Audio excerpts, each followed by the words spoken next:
Thank you for joining us for a special edition of the Sit Down with Malik Wright, presented by First Star Logistics, live from the First Star Logistics studio here in Cincinnati, Ohio. I'm with my main man, Danny Alameda, and we're joined by a very special guest, boxer Vito Mielnicki, aka White Magic. Vito, thanks for joining us on the show. It's been about 3 years since Yeah, we've sat down and we caught up with you. So how's it going, man?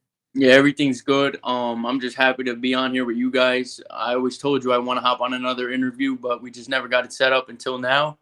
But I think it's all about timing. I think I've been asking you for a lot of fantasy advice and stuff too, so we finally got it done. Yes, sir. Yes, sir. Just to show you how long it's been, man. I think when we last interviewed you, you were 3-0, right? A lot Yeah. has changed. You've been on a run lately. You're hmm you're now got 13 wins under your belt.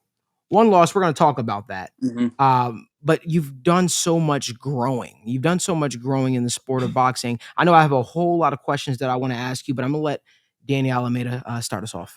What's that walk like into the ring, right? Are there nerves? Are you feeling excited? Like, talk to me, from an outside perspective, somebody who's never been in a fight before. What is that walk like right before you're about to go to war? Yeah, honestly, it's you can't even really describe it. Like I get goosebumps even talking about it. Like when I'm surrounded by like my coaches that put in the work with me throughout that 8 week camp, and like I hear them in my ear, just like it's they the things that they say to me, and just when you're in that tunnel vision walking down that little walkway, it's just like it's a feeling you can't even describe. It's like you're going into the ring and not it's people. I have so much respect for every fighter that steps in the ring, whether he comes in as a B side and A side, just because you're putting your life on the line. Every time you step in the ring, you take those 3 steps up those stairs and you get in the ring in front of people putting on entertainment, but putting your life on the line as well.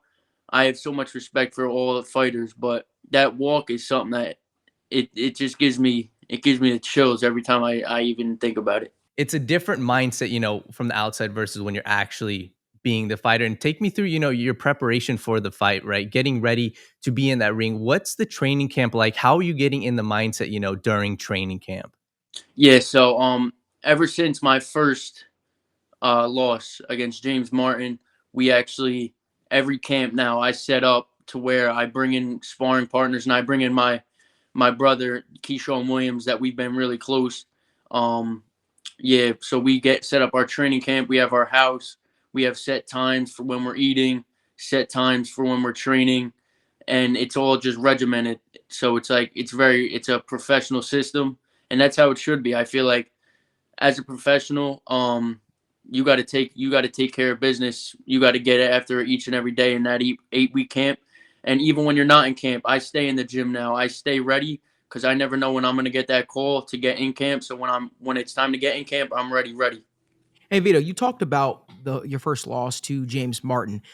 Talk to me about that, man. Because one thing I know about you, we have a great friendship. You're a very confident guy. You're confident in your skills, and honestly, I don't know if I know anyone that works as hard as you. hmm But talk to me about that. What do you think went wrong in that camp or Yeah, in that fight? yeah, I know what went wrong. Like former two-time world champion Lamont Peterson.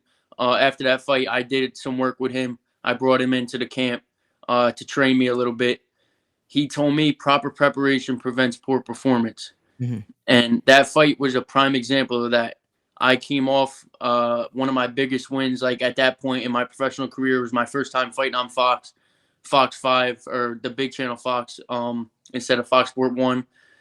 And I got a third round KO February 27th. And then I took like 3 weeks off. I took like 3 or 4 weeks off to just I'm thinking I'm letting my body recover. I got my first pickup truck, 2021 Ram. It's nice too, by the way. Yeah, I got that. Um, and I feel like I felt like I felt good about myself. Like I felt I got too comfortable, and I didn't stay in the gym. I got too heavy in my weight. That's why we did a catch weight against him at 152 instead of going down to 147. Mhm. And I think proper preparation prevents poor performance. That's what I took from that. And I know everybody, when I came out of the ring, everyone knew that that wasn't the best version of me. That was like almost like an outer body experience. Like Right. that was not me that was fighting. Everything was just a step late. My punches didn't have any snap on them. My mind wasn't working. And even before, I'm gonna share a story with you guys. So in the back of the locker room, it was the bubble, so there was no fans. In the back locker room before the fight, I'm doing pad work or whatever, and my legs start to go because like you have the when you know that you're going into a ring to fight and you know you're not fully prepared. I had a 2.5 week, 3 week camp. So because I fought April 17th against them, and Right. I started training like late March, like the last week of March. So like before the fight, I'm walking to the ring, I'm in the back getting ready to walk, and I never felt like this. My legs, I felt like I had no legs. So I'm like, I said to my coach and my dad, I'm like, let me sit down. And I never sit down. I'm usually in the back, energetic, rapping, singing, get just ready to go. Listen to Rod Wave. Listen to Broadway exactly. And I said, I got to sit down. My leg, like I told him, my legs, I got no legs right now. So this was in the prime of COVID. My coach had COVID actually, so I didn't have him even the 2 weeks in that camp. My dad tried to pull the fight several times before. He tried to sit me down in the kitchen and say, "We don't need to do this fight. You're still young. There's no reason to rush it." Me being like the fighter I am, I'm not gonna back out of a fight. So me thinking like I'm coming off a big win. I want to get back on Channel 5 Fox and just show the world what I'm capable of. But I wasn't able to show the world what I'm capable of because I wasn't prepared. And I think that's just what it came down to.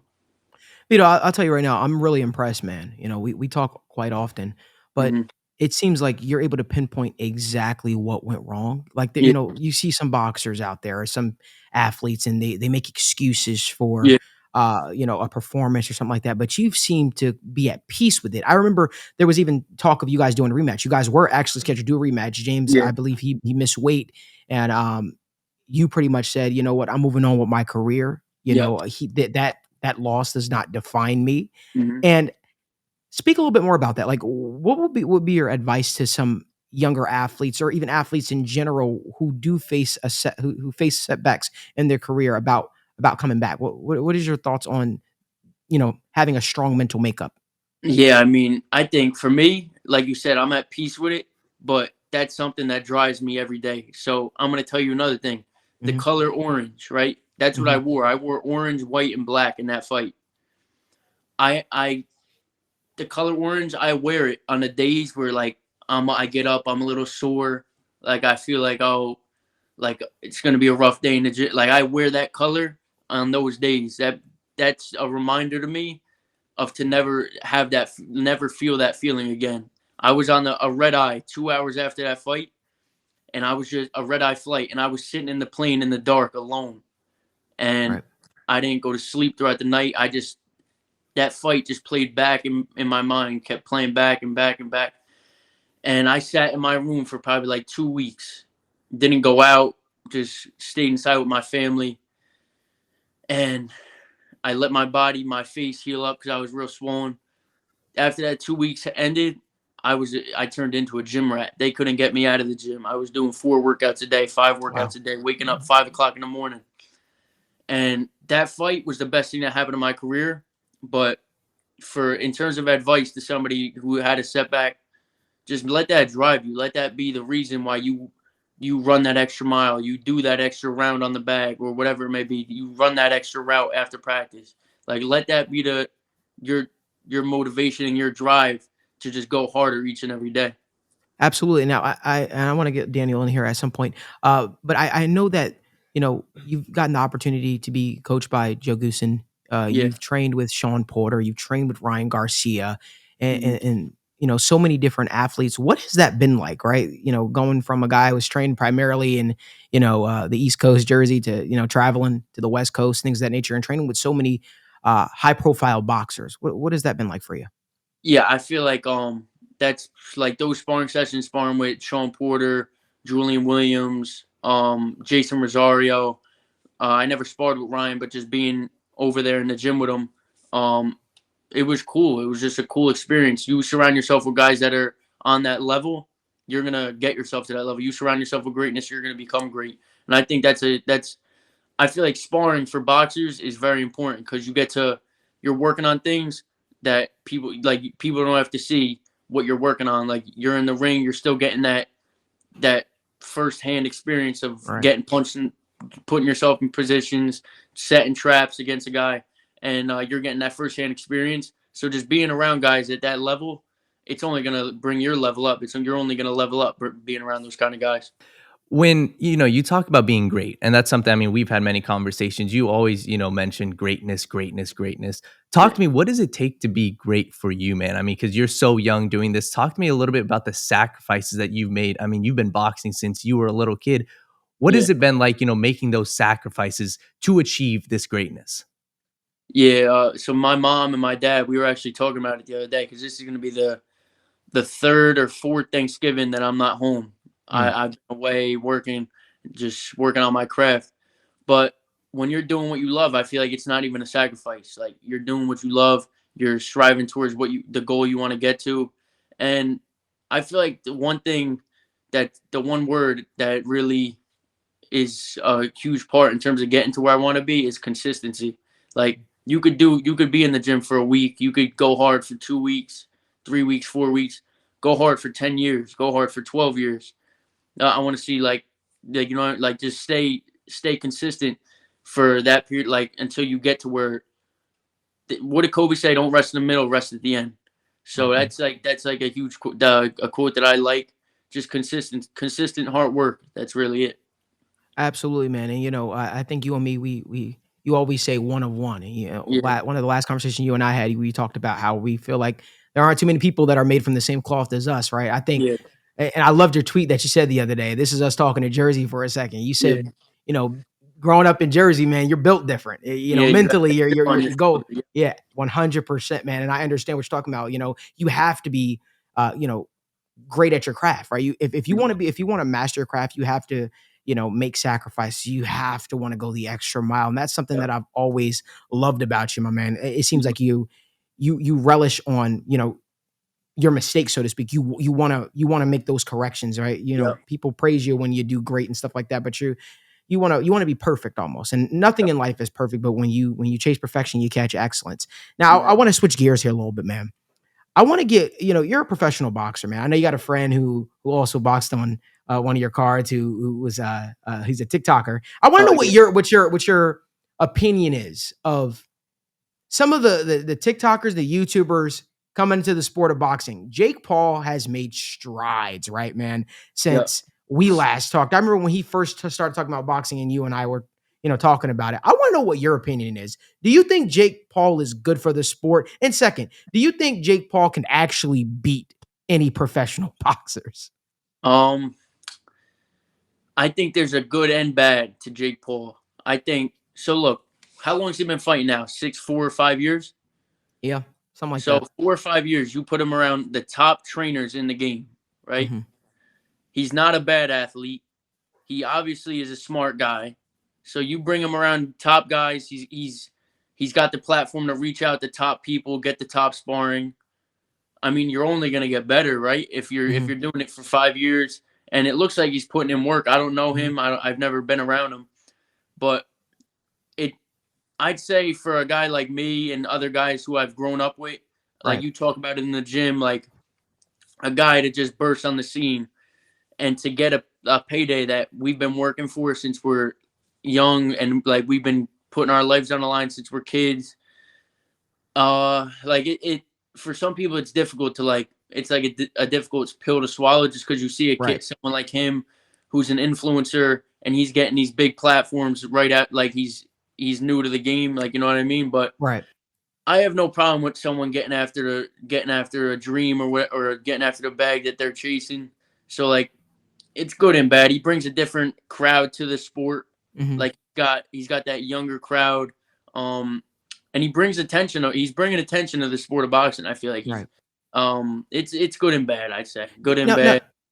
I just Yeah. think he's putting in work, so you can't get mad. Like if he's putting in the work for other people who are like the other influencers that are just half-assing it, just doing like a workout here, workout there. And I know a few of them from LA that try to hop in the ring right away. And like you're seeing these guys get knocked out, but like they don't Right. realize like this is really kill or be killed. Like you get in there, like this is real life. Like you're Right. getting hit in the head. We've had guys most recently, like there's been a lot of deaths in the sport of boxing.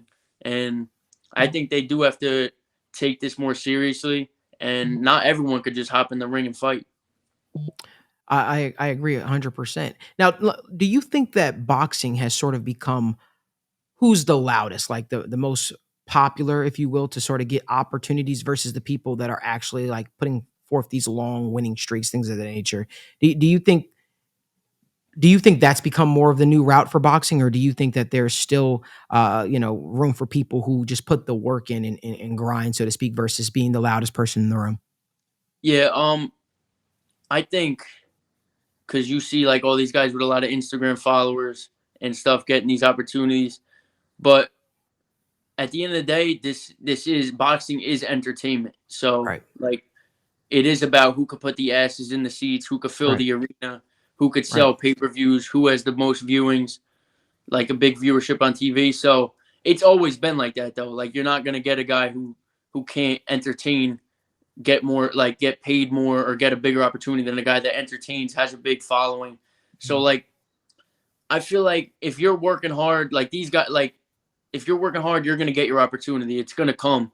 But even the most talented people, like they say hard work beats talent when talent doesn't work hard. Like that's true. Like you have guys that are the most talented. Like I've grown up with guys that are talented, have the most talent. They're great fighters in the gym, but then like they don't have that discipline, that consistency to stay in the gym and just keep getting better. So eventually you're up here, but then you're staying there, they're staying there, and then someone's gonna surpass you. So but I do think that like, Instagram followers and social media and things of that nature have played a big part in who gets that big fight. Vito, you also, you talked about entertaining.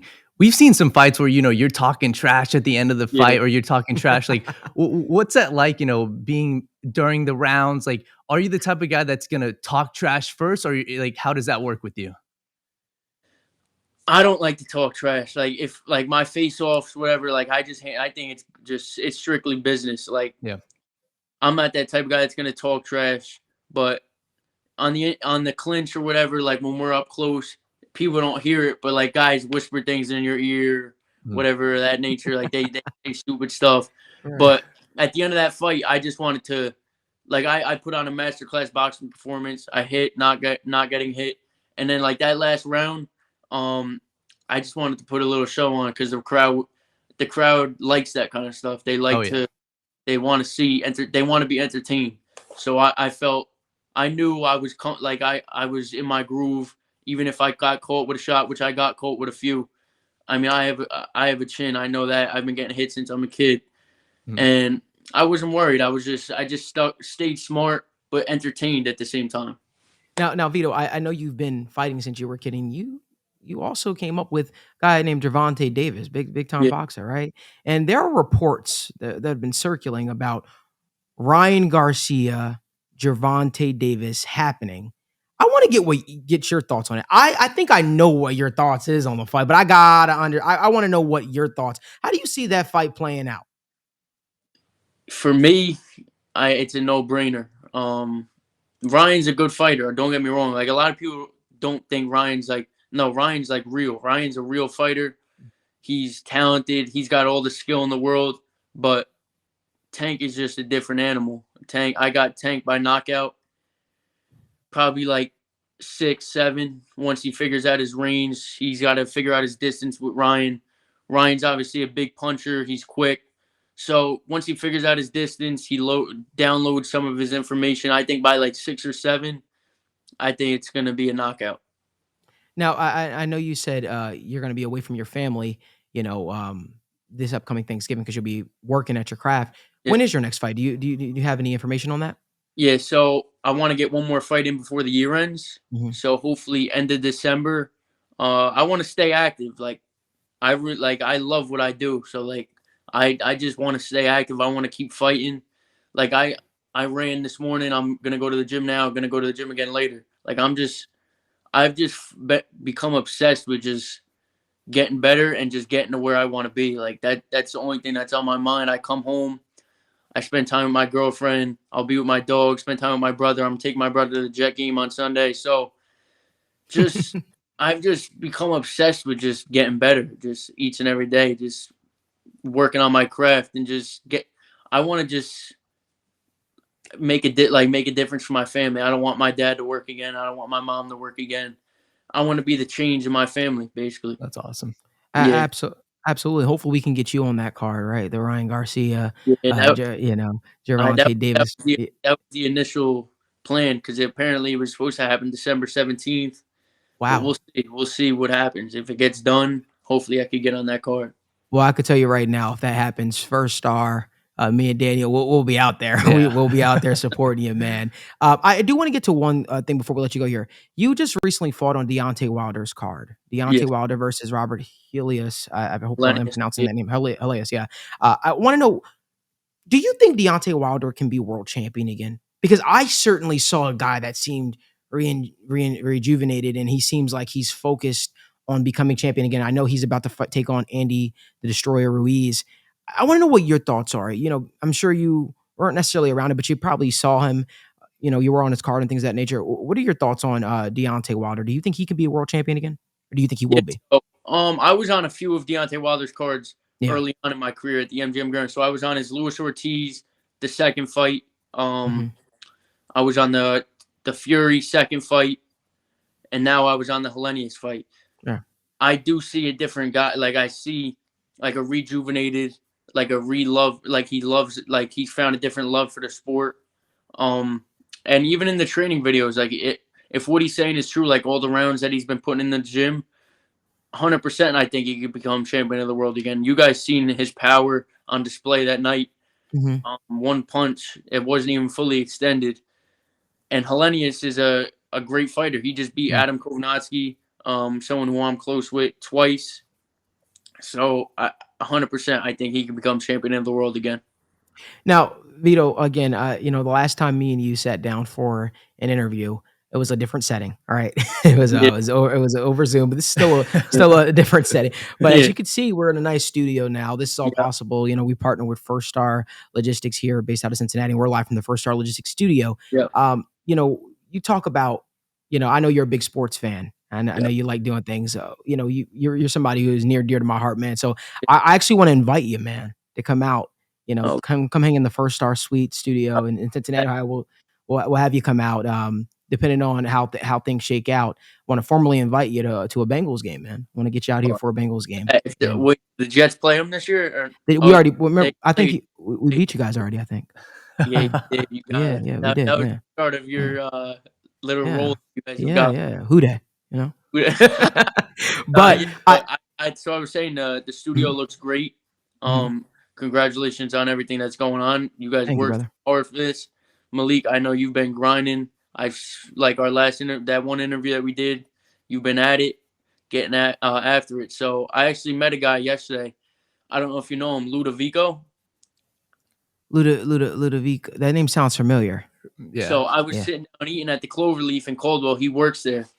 And then I was like, he was like, yeah, you know Malik? And I'm like, no way. Like, I'm doing an interview with him tomorrow. Like, that's it. Friends for a minute now. And he's like, he's been getting after it. He's doing his thing. I'm like, yeah, absolutely. That's what hard work brings that kind of stuff to you. So it was just, it was weird. Like, I knew I was doing an interview with you today, but this happened yesterday. And I'm like, wow. Oh, yeah. Wow, man. It shows you're making that we're both making strides and impacts in our fields. But I definitely want to get you out here for a Bengals game. You talk about seeing greats play, man. Maybe we can get you out here for the Bengals versus the Chief, Patrick Mahomes, Joe Burrow, maybe. Live from the First Star Suite, man. And like I said, you got to see the suite. It's awesome. So we'll talk more about that offline, and we'll try to see if we can, coordinate that and make that happen. Like I said, I know First Star will take care of everything for you, man. We got to get you out here though, for sure. Vito, I want to thank you for making the time to talk with Daniel and I, man. We've been following your career for quite some time, and we still want to get out to a fight, especially if you're fighting December 17th, potentially on that Gervonta Davis, Ryan Garcia card. But man, keep up the great work, bro. Keep striving for greatness. Keep being you. You're one of one, man. Like we always talk about. And again, I just want to thank you for taking the time to sit down with us, for this one-on-one interview presented by First Star Logistics. And like I said, I know you got to go train, my man. So again, thank you for your time, brother, and all the best. Yeah, I want to just thank a few people. I want to thank you guys, Malik, Daniel, for just putting this all together. I want to thank my advisor, Al Heyman, put me on the big platforms to showcase my talent. I want to thank the rest of my team, just my followers, all my supporters. Just thank you, everyone. Keep supporting me. Follow my Instagram at Vito Mielnicki, my Twitter at Vito Mielnicki Jr.